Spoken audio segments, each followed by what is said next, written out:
नमस्कार। अर्थशास्त्र विभाग में आपका हार्दिक स्वागत है।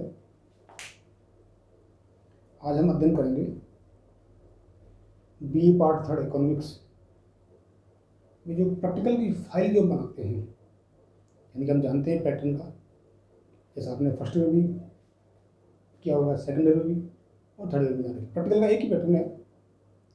इकोनॉमिक्स में पहला पेपर 75 नंबर का होता है, सेकंड पेपर 75 नंबर का होता है, तीनों क्लासों में इस तरह से 150 का होता है कि 50 नंबर का हमारे इकोनॉमिक्स में राजर्षि भर्तृ मत्स्य विश्वविद्यालय के अंतर्गत प्रैक्टिकल होता है, जिसके अंतर्गत 30 नंबर जो होते हैं ये एग्जाम होती है। हमारे प्रैक्टिकल से संबंधित एग्जाम होती है।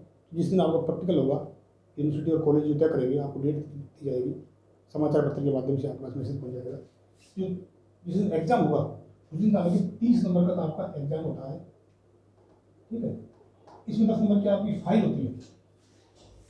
30 नंबर का एग्जाम होता है, 10 नंबर की फाइल होती है। तो जाना कि जो फाइल है उसका सिलेबस है, जो फाइल है वो इम्पोर्टेंट है, क्योंकि जो फाइल में क्वेश्चन जो हम तैयार करेंगे वही वहाँ एग्जाम में पूछे जाते हैं, ठीक है। और 10 नंबर का आपका तब वाइवा।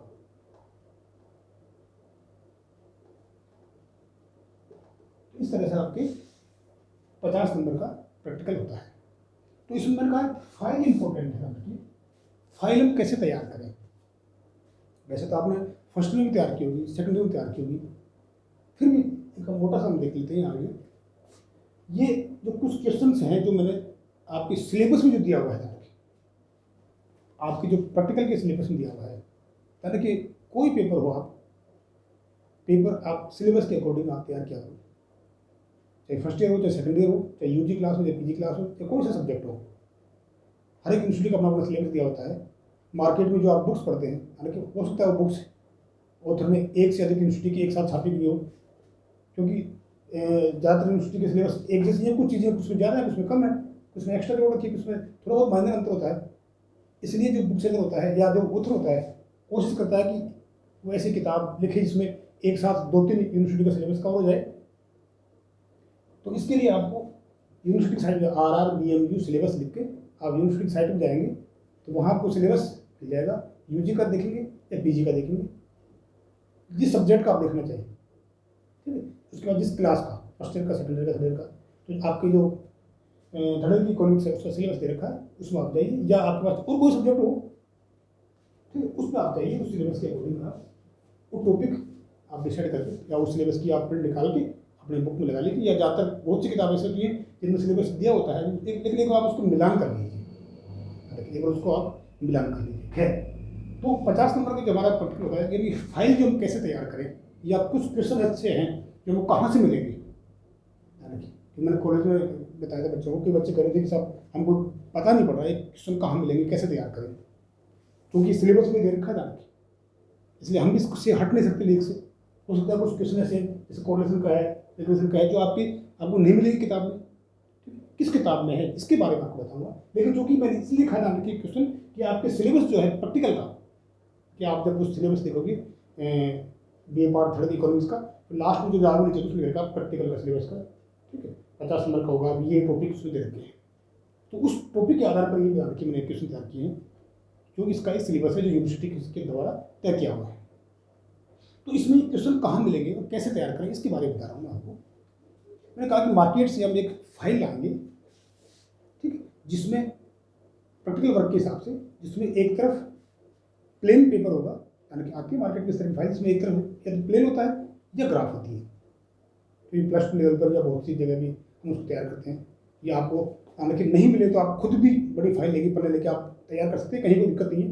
एक तरफ प्लेन इसलिए कि हम प्लेन या ग्राफ उसमें डायग्राम बनाएंगे, थोड़ा समझ में आएगा, ठीक है। और इसका यूज भी करना चाहिए। ग्राफ हम क्योंकि फर्स्ट ईयर में पढ़ा था, हमने पिछली क्लास में ग्राफ के बारे में हम पढ़ा है, प्लस टू से पहले ग्राफ जानते भी हैं, ठीक है। तो कॉलेज में जो डायग्राम बनाते हैं, ये डायग्राम भी ग्राफ के अकॉर्डिंग ही बनते हैं, लेकिन क्या यहाँ हमने ग्राफ का यूज आता है, इसलिए हम डायग्राम को जनरल सामान्य पेपर भी हम बना सकते हैं आसानी से।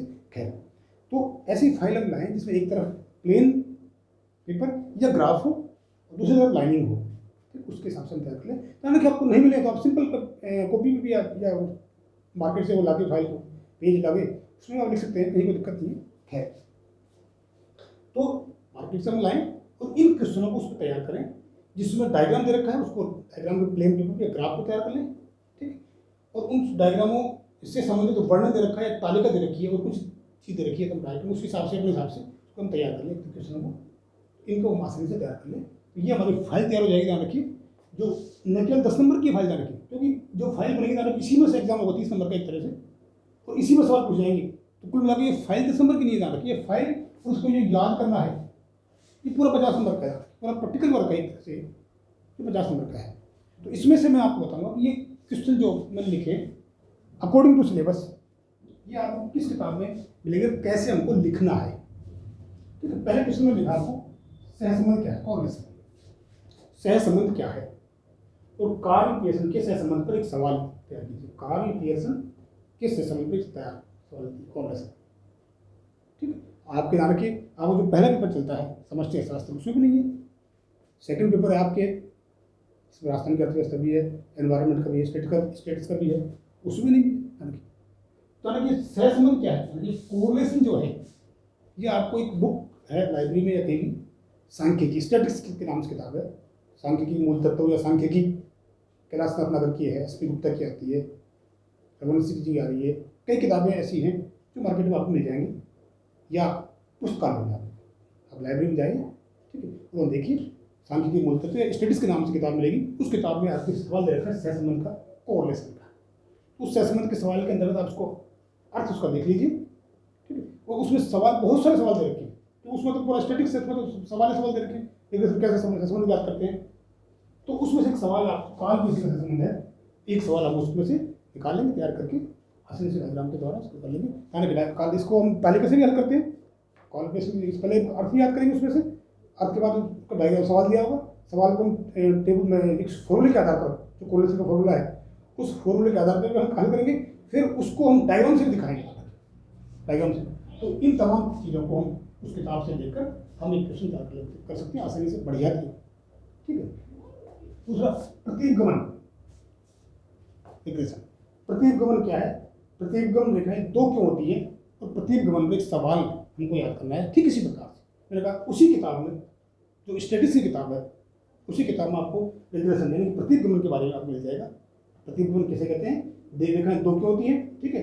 इसमें एक सवाल करेंगे तो उसमें भी एक सवाल आपको मिलेगा, उस सवाल को हम फॉर्मूले के द्वारा हल करेंगे, ठीक है। और उसके बाद में जो उसकी जो डायग्राम को दिखाएंगे, दो रेखाएं दिखाएंगे, प्रतिगमन रेखाएं, और क्या दिखती है वो दिखाएंगे, हम उसको दिखाएंगे, ये आपको उसके सामने जाएगा आसानी से, उसमें सबको तैयार करना है।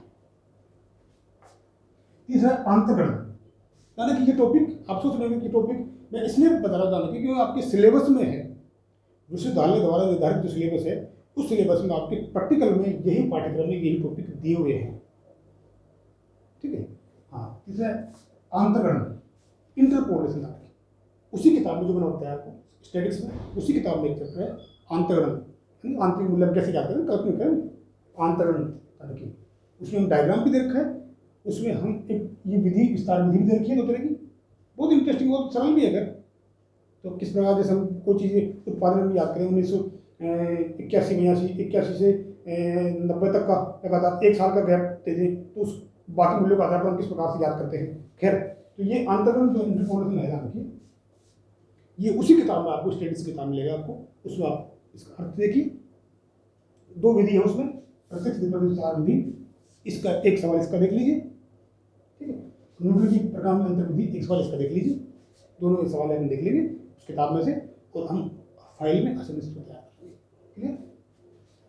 हाँ, स्ट्रेट लाइन का है, वाई बराबर ए प्लस बी एक्स, इसमें समीकरण क्या है, समीकरण सहायता से तालिका ग्राफ बनाइए, ये उसी किताब में आपको मिलेगा, ठीक है।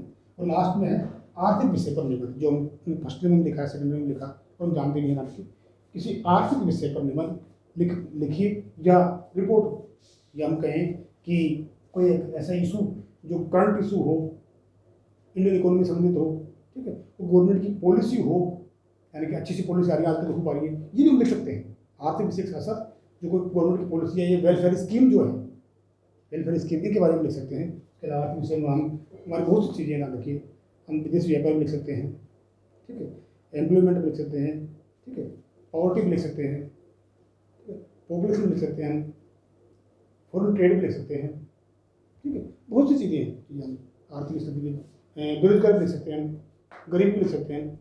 तो ये जो आर्थिक विषय पर जो एक निबंध या जो करंट इशू जो आप चल रहा है उस करंट इशू पर आर्थिक निबंध आप लिख सकते हैं, गवर्नमेंट को वेलफेयर स्कीम के बारे में लिख सकते हैं, ठीक है। ये इशू, ये जो करंट इशू इसलिए दिखाते हैं, ध्यान रखिए, ये बहुत इंपॉर्टेंट होता है और आपको आना चाहिए। और मैं आपको यार बताता हूँ क्लास में, ध्यान रखिए कि जो पेपर आता है उस पेपर में कई बार जो अच्छे अच्छे निबंध आते रहते हैं, ध्यान रखिए।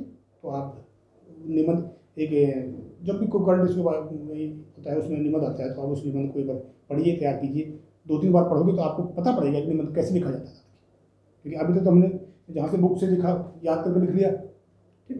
तो आपको ये आगे आना चाहिए, जब आप कंपटीशन के एग्जाम भी देंगे या कहीं भी हम जाएंगे या दिखाएंगे, इंटरव्यू पूछेंगे, तो एक ऐसे टॉपिक पूछते हैं, ऐसे विषय पूछते हैं जिसमें हम कैसे लिखें, शुरुआत कैसे करें, कैसे लिखें, ये हम 2-3 बार निबंध पढ़ेंगे या उस चीज़ को पढ़ेंगे तब हमारे समझ में आसानी से आ जाएगा ऐसे लिखा जाता है निबंध, ठीक है। तो ये चीज़ों को ध्यान रखा जाता है, ये चीज़ इंपॉर्टेंट है, तो इसलिए इन पर आप निबंध इस प्रकार से आपका ये 50 नंबर का जो आपका प्रैक्टिकल है ये आपका पूरा, ठीक है। Thank you.